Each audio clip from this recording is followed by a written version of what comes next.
केंद्रीय जल आयोगानं ऑगस्टपूर्वी अलमट्टी धरणाची पाणी पातळी 517 ते 517.50 मीटरच्या पुढे येऊ नये असा स्पष्ट नियम घालून दिलाय। या नियमाकडे दुर्लक्ष करत आज धरणाची पाणी पातळी थेट 519.12 मीटर पर्यंत पोहोचली आहे। तर धरणातील पाणीसाठा 114.89 टीएमसी झालाय। महाराष्ट्र आणि कर्नाटकच्या राज्यपालांच्या कोल्हापूर येथील बैठकीत ठरवण्यात आलेल्या धोरणालाही अलमट्टी धरण व्यवस्थापनानं अक्षरशः हरताळ फासल्याचं चित्र आहे। पाहूयात।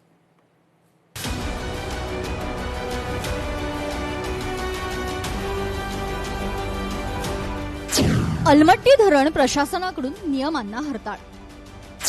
जल आयोगाच्या मर्यादेला कर्नाटकाकडून केराची टोपली। अलमट्टी धरणातील वाढत्या पाणी पातळीनं कृष्णेतील पूरस्थिती गंभीर। अल निनोच्या प्रभावामुळे राज्यभरात पावसानं यंदा उशिरानं एंट्री घेतली असली तरी पश्चिम महाराष्ट्रात गेल्या 20 दिवसात दमदार पाऊस झालाय। त्यात कोल्हापूर, सातारा, सांगली या तीनही जिल्ह्यातील सह्याद्रीच्या डोंगर कपारी पावसानं जोरदार बॅटिंग केल्यानं धरणातील मोठ्या प्रमाणावर पाण्याचं इनकमिंग झालंय। कृष्णा नदीच्या खोऱ्यात पावसाचा जोर कायम असताना पश्चिम महाराष्ट्रातील धरणांमध्ये झपाट्यानं पाणीसाठा वाढतोय। अशा परिस्थितीत अलमट्टी धरणातील वाढलेली पाणी पातळी कृष्णा नदीतील पूरस्थिती अधिक गंभीर बनवण्याची भीती व्यक्त केली जात आहे। सांगली पाटबंधारे विभागाच्या कार्यकारी अभियंता सीमा मोहिते यांनी 20 जुलैला अलमट्टी धरण प्रशासनासह संबंधित शासकीय यंत्रणांना पत्र पाठवून धरणाची पाणी पातळी 517 ते 517.50 मीटरच्या पुढे जाऊ देऊ नये अशी स्पष्ट विनंती केली होती। मात्र या पत्राची कोणतीही दखल न घेता धरणातील पाणी पातळी वाढवण्यातच आली। परिणामी सोमवारी 519.12 मीटर झाली तर पाणीसाठा 114.89 टीएमसी पर्यंत पोहोचलाय। दरम्यान पश्चिम महाराष्ट्रातील बहुतांश धरणांमध्ये 65 ते 70% पाणीसाठा झालाय। आगामी काही दिवसात मुसळधार पावसाचा अंदाज लक्षात घेता कोयना, वारणा, राधानगरी धरणातून विसर्ग सुरू होण्याची शक्यता आहे। या पार्श्वभूमीवर कृष्णा नदीची पाणी पातळी वाढू शकते।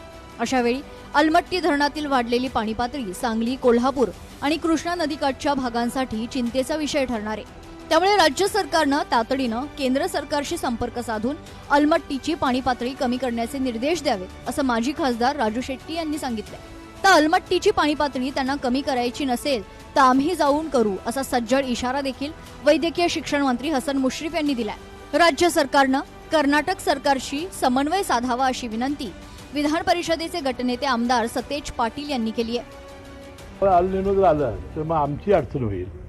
तर आपल्याला असं वाटेल किंवा राधानगरीचं धरण तर भरलेलं आहे ते 7 टीएमसीच आहे, ते 90% झालेलं आहे। 1700 क्युसेसचा विसर्ग आता चालू आहे।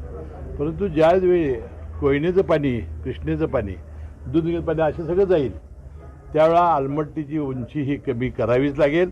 नसेल तर आम्ही जाऊन करू। येत्या आठवड्याभरामध्ये हवामान खात्यानं वर्तवलेल्या अंदाजानुसार जर का मोठा पाऊस झाला, ढगफुटी झाली तर महापुराचा धोका सांगली, कोल्हापूर आणि सातारा जिल्ह्याला बसू शकतो।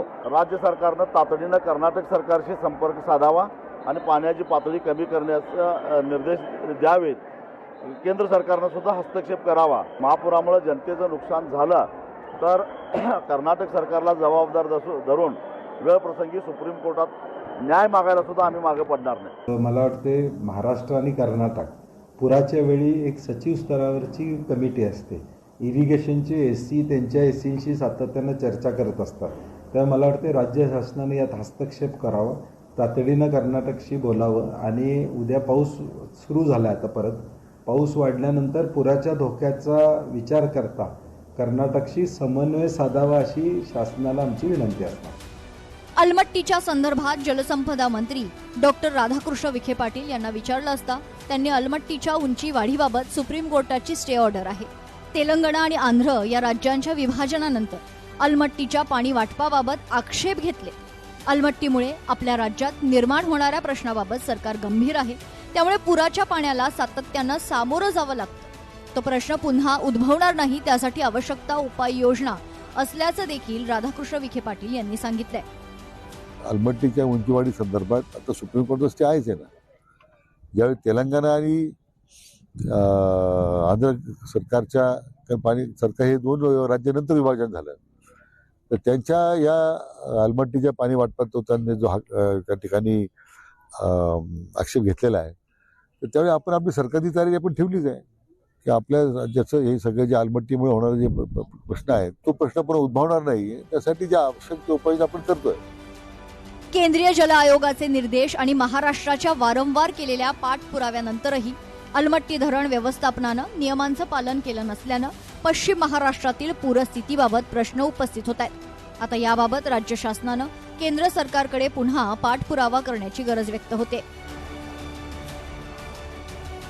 त्यामुळे भविष्यात जर पाऊस मोठ्या प्रमाणावरती पडला आणि कोल्हापूर आणि सांगलीला जर पुराचा फटका बसला तर मात्र याला सर्वस्वी पुन्हा एकदा अलमट्टी प्रशासन जबाबदार असेल.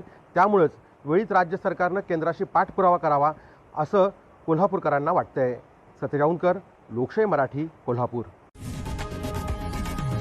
लोकशाही मराठी, ऐका, पहा, जागरूक रहा.